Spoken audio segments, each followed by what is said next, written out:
In business today, three things to know. First, did Vladimir Putin just pull the rug out from under NATO? Russia and Ukraine announce a ceasefire, but President Obama pushes new sanctions since it appears Putin still has the upper hand. Then, it's a survivor round of jobs. The August unemployment rate is stunningly bad. Some economists say to ignore it. But why? And the life and business of Joan Rivers, how she practically invented the sharp-tongued female comedian, and the impact she will have forever on entertainment and the fashion industry. Arise Exchange starts now.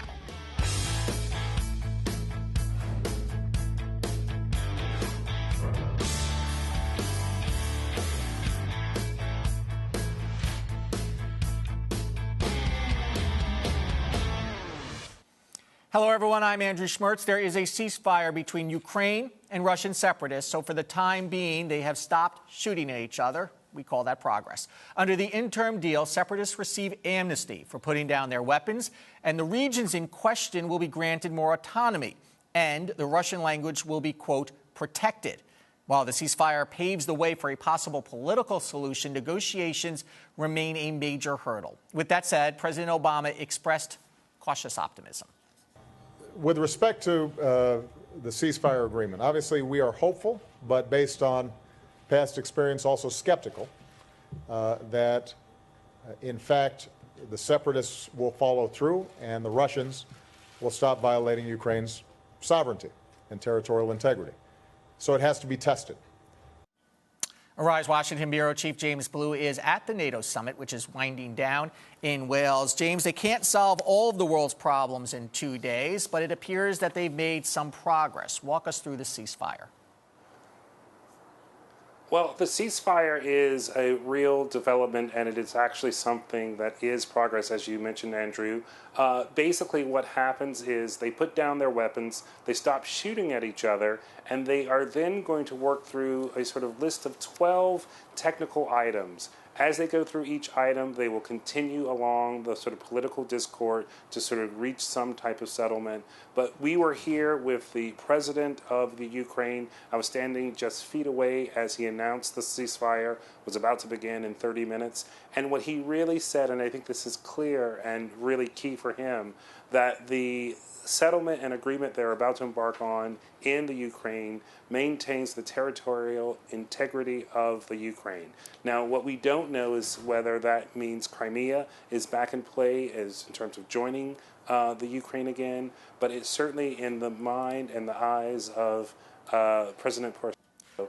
This is going to get his country back, and that's what he's focused on. I can't see why President Obama is skeptical over all of this. I mean, Vladimir Putin has gone back and forth. The troops have come in. The troops have gone out. They've sort of gotten lost, if you remember that, when they crossed over the border. Doesn't this buy him some more time? And is there concern from NATO officials that that's what's in play here?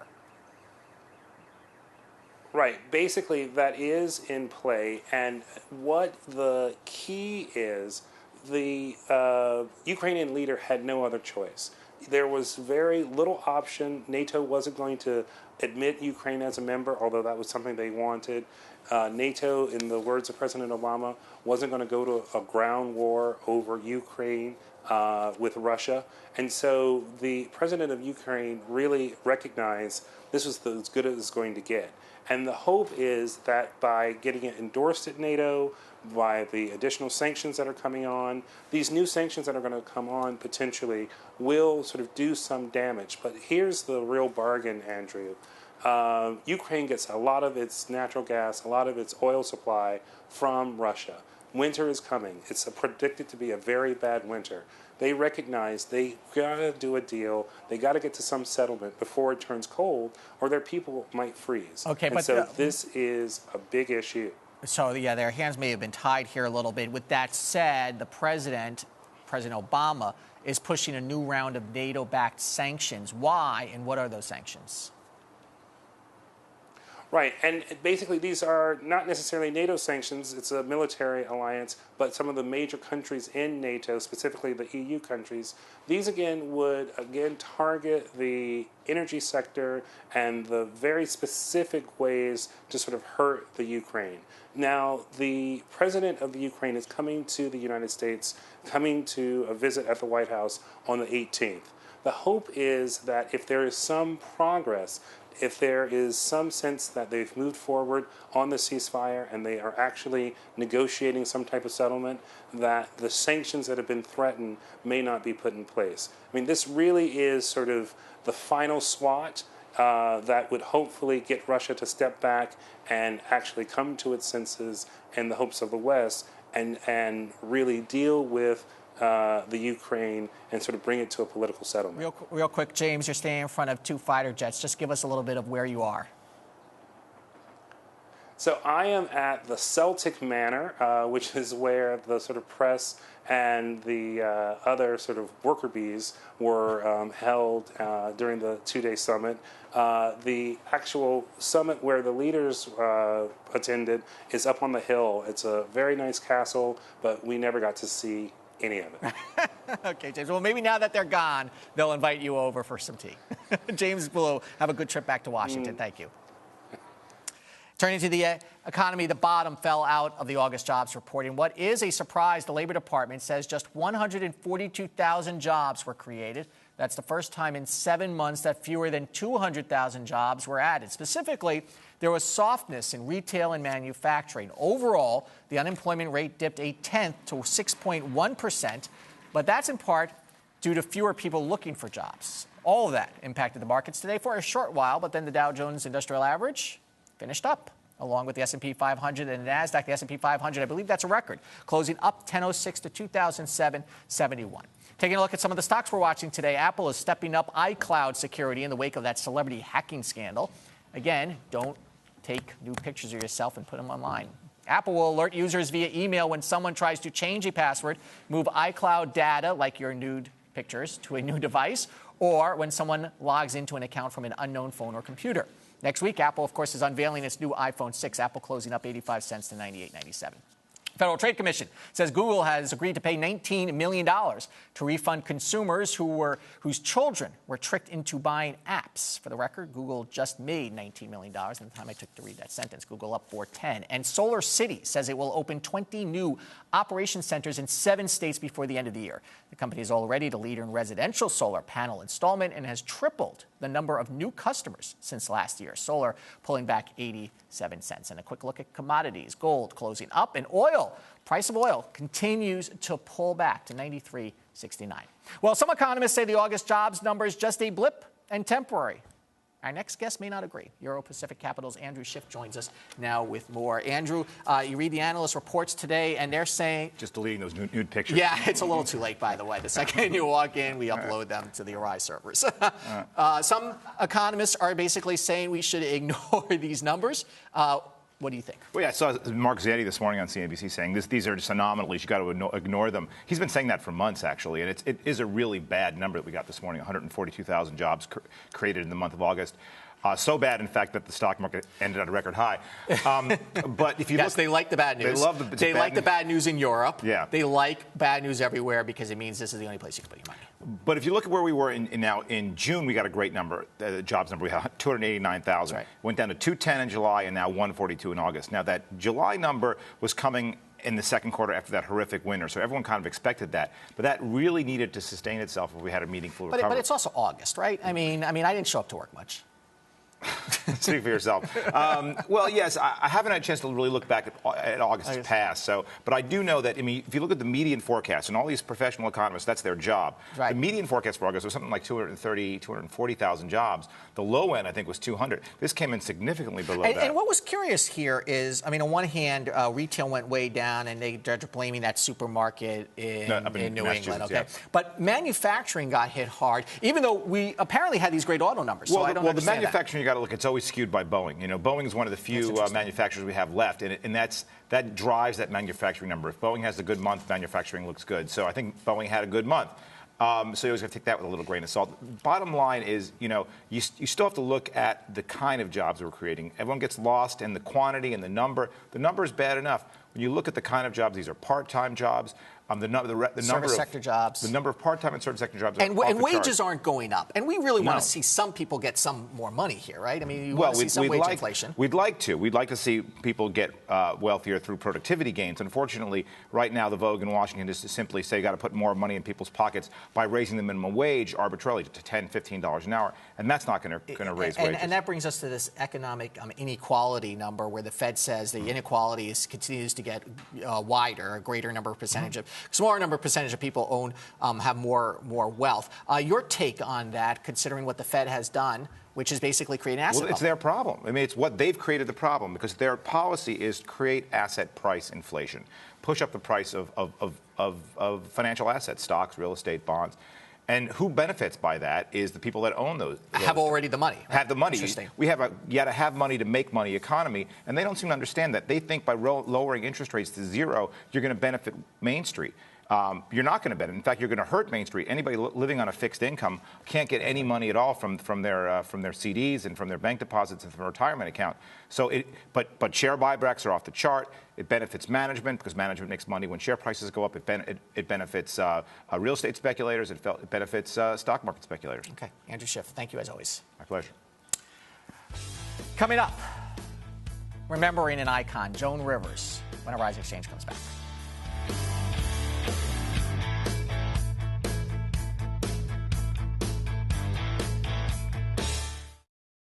I think that people in America do care about what happens throughout the world. Global warming is probably something that has to be addressed sooner rather than later. Somalia, the genocide there, and that's something people don't know about. They have no idea the brevity of that situation. First thing I think about when I think of Africa is like war and famine and disease. And right now with the tsunami that happened or the earthquakes in, Japan, we always look out for other people. Arise News, every culture, every angle.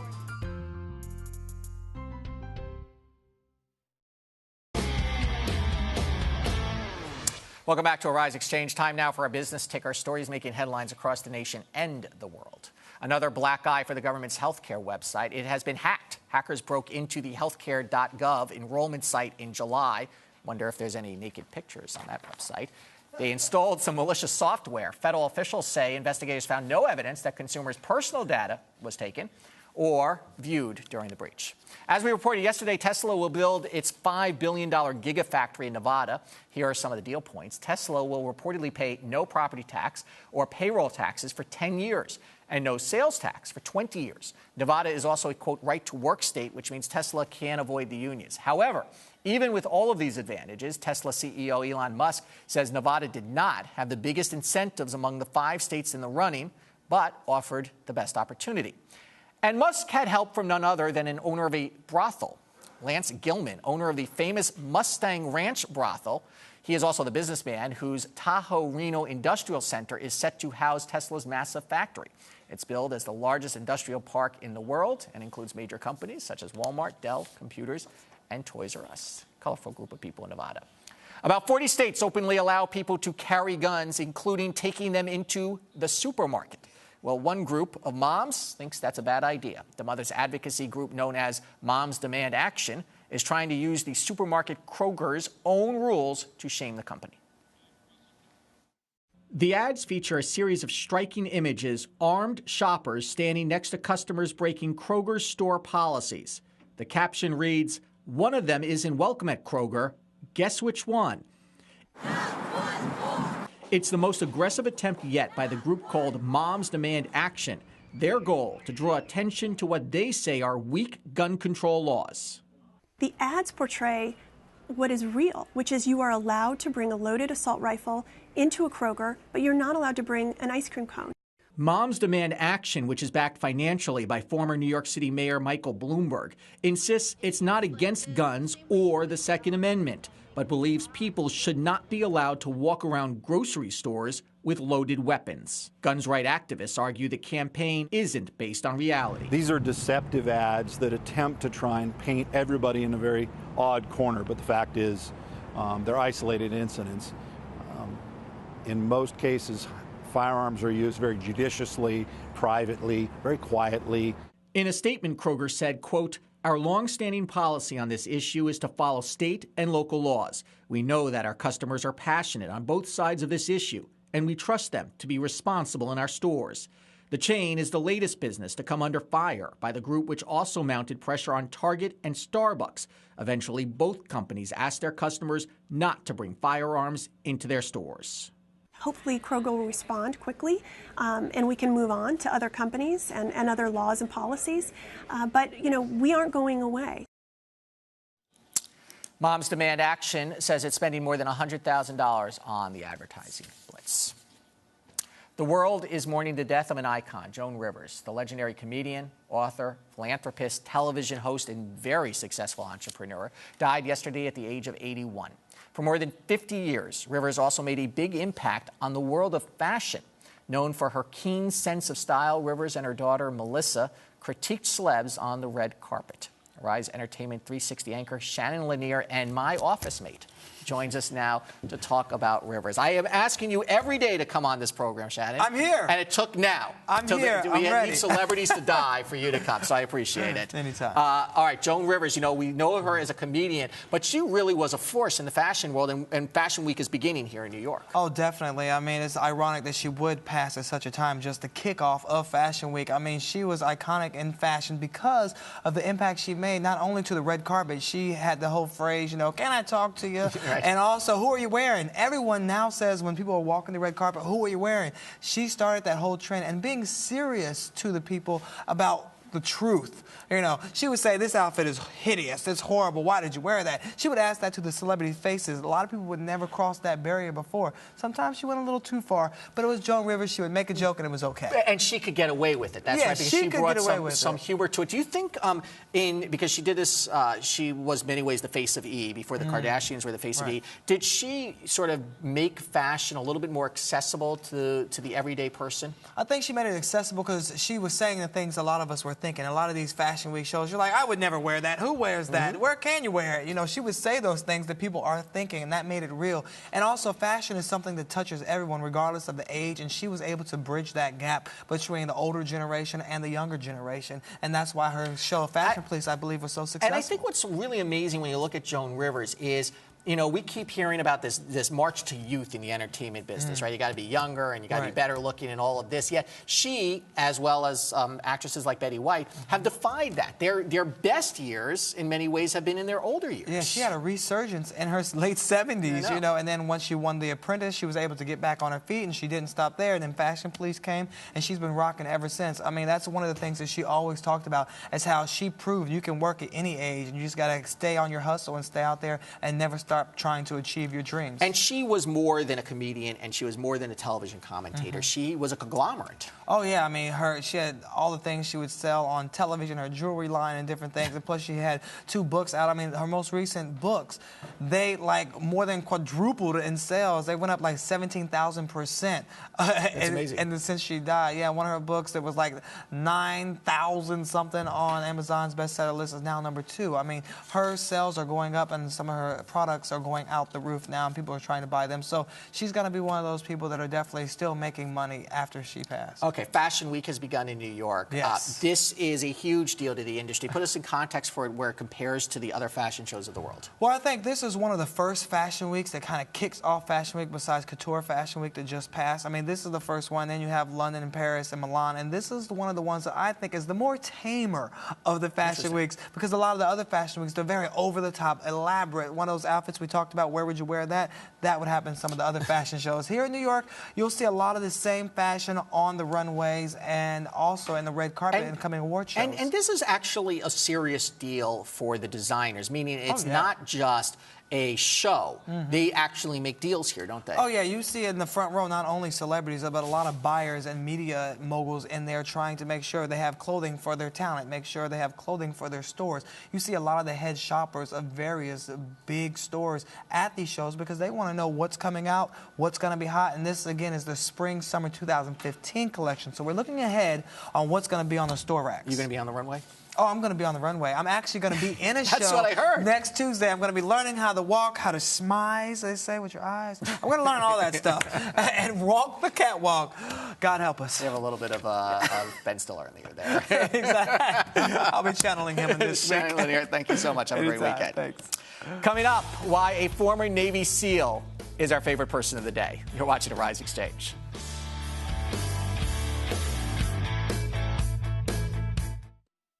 Arise News is a different kind of network. We are able to tell our own stories, and we're able to cover stories in a way that other media outlets don't do. We've got world-class journalists, veteran journalists who have been in this industry for decades, not just in front of the camera, but behind the scenes as well. Arise News is a place where we can tell stories in an interesting, factual, inclusive way like no one else in the business can. Global. It's Monday, so it must be time for a new round of sanctions against Russia. Nigeria is open for business, and you are getting a handle on this situation. Compelling. Time for liquid lunch, things that make us want to drink. Could she have been separated at birth from, say, Grimace? All business. Money's coming out of these countries, and that flow is part of what's driving the equity markets. Entertaining money daily. It's about reimagining. Arise Exchange.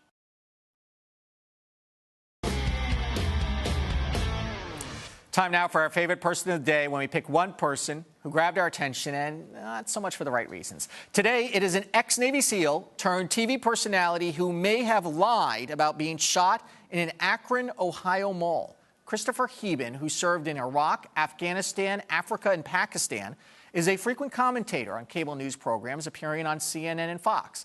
Police say the 44-year-old Heben made up a story about being shot by a random attacker in a mall parking lot.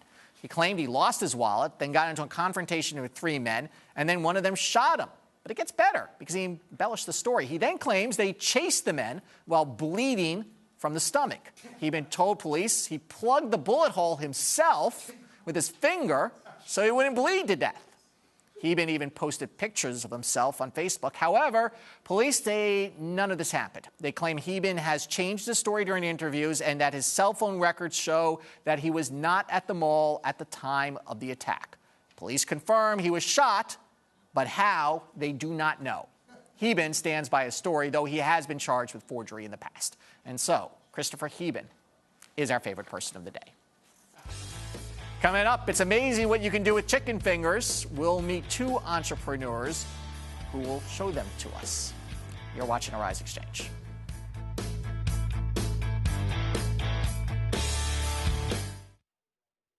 News can definitely be improved when reflecting diversity. A lot of mainstream news, they don't dive into it. Who wants to hear about negativity all the time? They only show what they think people want to know and not what people really should know. World-based stories. That's what I enjoy the most. I think diversity of news is important to the world so that everybody will be aware of their surroundings and what is happening today. Arise News, every culture, every angle.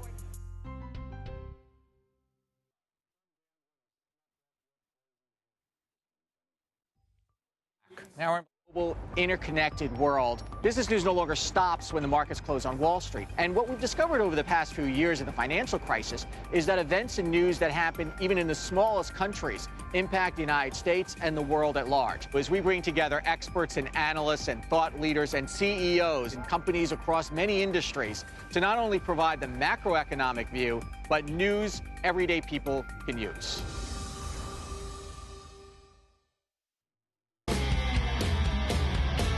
For tonight's On the Arise, the name speaks for itself. Sticky Fingers Joint, a new niche food New York City restaurant featuring the likes of s'mores fries and salted caramel chicken fingers at this popular restaurant based here. Owners Paul Abrahamian and John Sherman join us now on set with their tasty creations. By the way, anytime you bring food, you get entry onto this show. So welcome, guys. Thank you. You know, I said niche kind of food in the beginning. Was that the idea here when you went into business? You wanted to create something a little bit unique, something that you can't get just down the street, and you can get every type of food in the city. 100%. I think that, Jonathan and myself, when we did start this, sometimes if you want to achieve what most people don't achieve, you have to see what they're not seeing. And I think we started this, number one, as a passion. We kind of romanticized the idea of doing food. And this was actually something we said, hey, cool, number one, it's scalable. If we do this right and we really figure it out where it becomes, again, something you can kind of stamp out, we can actually build a career for ourselves. So we did it off a love of fried chicken. And you now have two stores. Starting restaurants, especially in New York City, is so difficult. How did you come up with the money? How did you come up with the idea? How do you get the whole thing going? I mean, this guy actually. I did what I could, but it was definitely a hard, difficult road.